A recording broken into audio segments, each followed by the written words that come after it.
Buenos días, hermanos, hermanas, Dios les bendiga. Estábamos dando inicio a nuestra escuela dominical. Hoy es domingo 18 de octubre del año 2020 y estamos iniciando una nueva unidad que es Hechos, segunda parte, los viajes de Pablo.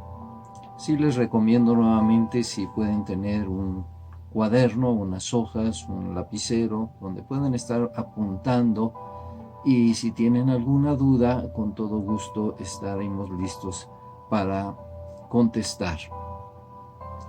Esta lección de hoy es enviados por el Espíritu Santo. Ya la semana pasada estuvimos viendo lo importante que es el llamado de Dios para nuestra vida, y decíamos que cada uno de nosotros tenemos un llamado de parte de Dios, un ministerio, un trabajo que realizar. Vimos también acerca de la gran comisión que el Señor Jesucristo nos dejó ahí en Mateo 28:19, de ir y hacer discípulos. Entonces tú y yo estamos llamados para ir a ser discípulos, pero también vimos la importancia que tiene el Espíritu Santo en nuestra vida. Y Dios mandó al Espíritu Santo precisamente para darnos esa capacidad, no para hacerlo por nuestras propias fuerzas, sino a través de su Espíritu Santo. Él nos va a dar las palabras para poder compartir, nos va a dar el valor, nos va a dar la templanza y todo lo que necesitamos para poder llevar a cabo un trabajo, un ministerio. Entonces, nuestra verdad central, hermanos, en esta lección es que Dios llama y envía por medio del Espíritu Santo a las personas que Él quiere.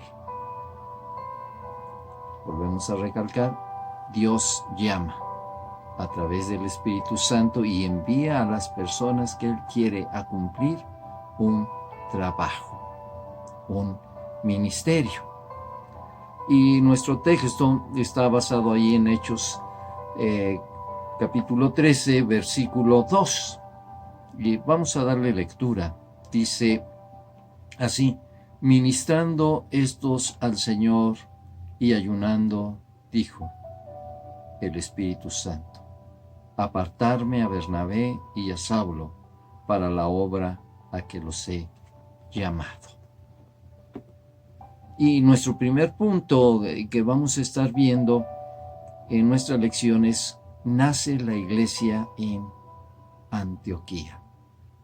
Y antes de empezar con el punto A acerca de la evangelización de Antioquía, es importante ver, hermanos, algunos antecedentes muy importantes. Y el Señor, aparte de este mandato de la gran comisión, también nos dijo en Hechos 1:8 que íbamos a recibir poder, y esto es a través del Espíritu Santo, para ser testigos. Y esta promesa de la llenura del Espíritu Santo se cumplió, y se cumplió, hermanos, en el día de Pentecostés. Si recordamos un poquito cómo estaban los discípulos después de la muerte de nuestro Señor Jesucristo, estaban asustados, estaban temerosos.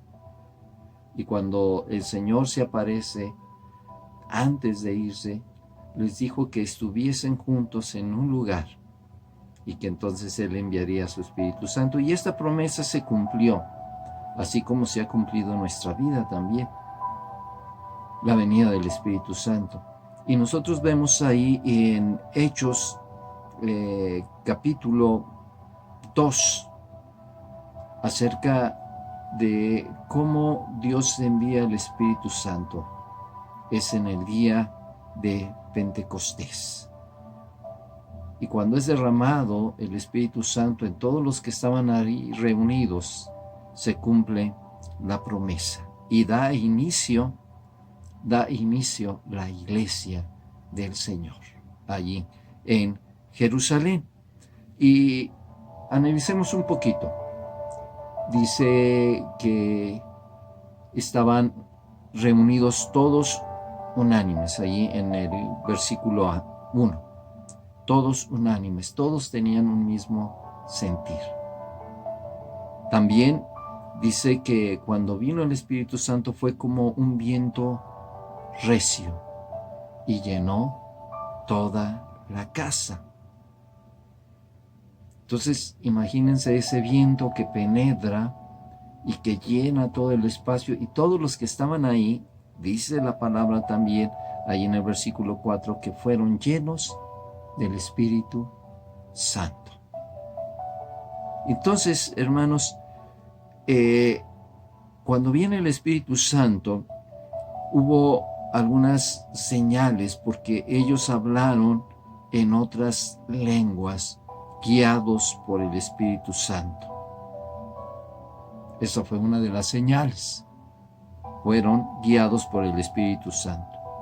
¿Y qué era lo que pasaba? Que en ese día, que era una fiesta importante para el pueblo judío, venían de todos los lugares judíos piadosos, eso nos dice en el versículo 5, que buscaban a Dios, y venían de todas las naciones alrededor de Jerusalén, venían de todas las naciones. Y dice que ellos quedaron asombrados y maravillados porque oían a estos discípulos galileos que hablaban en su propia lengua.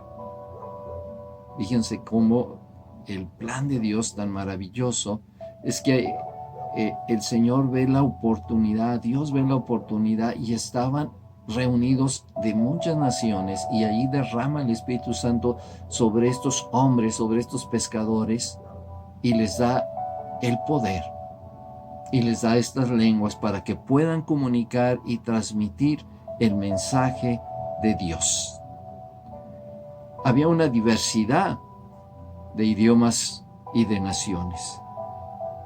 Dice en esta parte de Hechos 2 que había partos, medos, elamitas de Mesopotamia, Capadocia, Ponto, Asia, Frigia, Panfilia, África, Cirene, romanos, cretenses, árabes, todas las naciones. Entonces Dios ya tenía un propósito y un plan para poder extender la iglesia.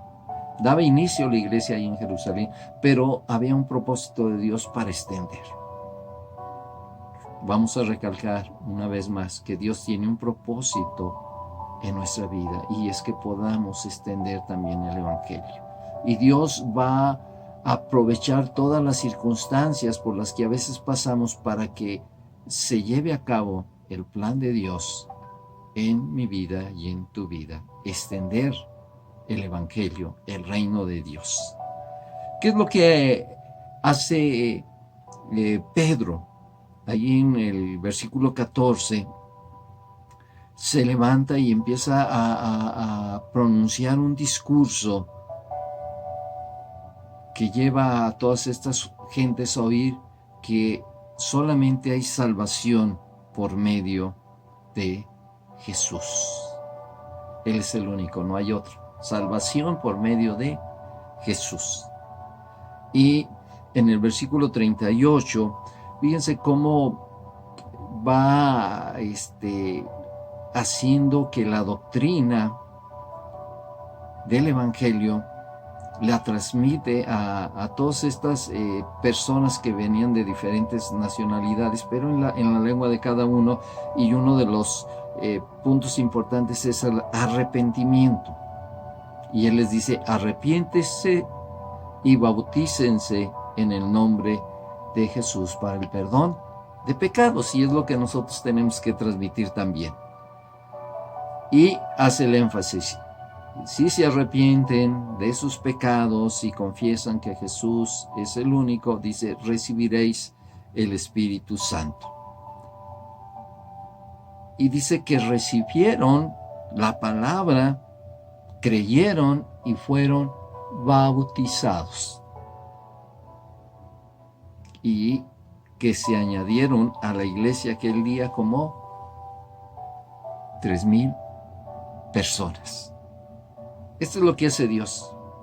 Dios en ese plan maravilloso añade a los que han de ser salvos. Y Dios puede añadir a muchas personas a través de nosotros. Así que es importante, recalcamos otra vez, el llamado que tiene Dios para nosotros. Así se da inicio, hermanos, a esta parte de lo que es la iglesia y la iglesia en Jerusalén. Pero también, hermanos, podemos recalcar otro punto muy importante porque es un acontecimiento, porque a partir de este suceso, la iglesia empieza a crecer. Estas gentes que estuvieron en el día de Pentecostés, que venían de otros lados, regresaron a sus lugares y empezaron a compartir, pero prácticamente quizás algunos, y lo vamos a ver más adelante porque vamos a hablar de la iniciación de la iglesia en Antioquía, cómo empezaron a hablar y a predicar, pero solamente a los judíos y en las sinagogas. Pero en este suceso vamos a hablar de este personaje que es Esteban. Esteban, hermanos, fue un diácono que fue elegido por los apóstoles para el servicio de las mesas. Y cuando nosotros vemos lo que tenían que tener, las características que tenían que tener los diáconos, era buen testimonio, llenos del Espíritu Santo, tenían que tener sabiduría y también tener fe. Y esto lo tenía Esteban. No solamente Esteban servía las mesas. Ahí en Hechos 8, versículo 6, dice que Esteban daba testimonio lleno de gracia y poder. Lleno de gracia y poder. Daba testimonio.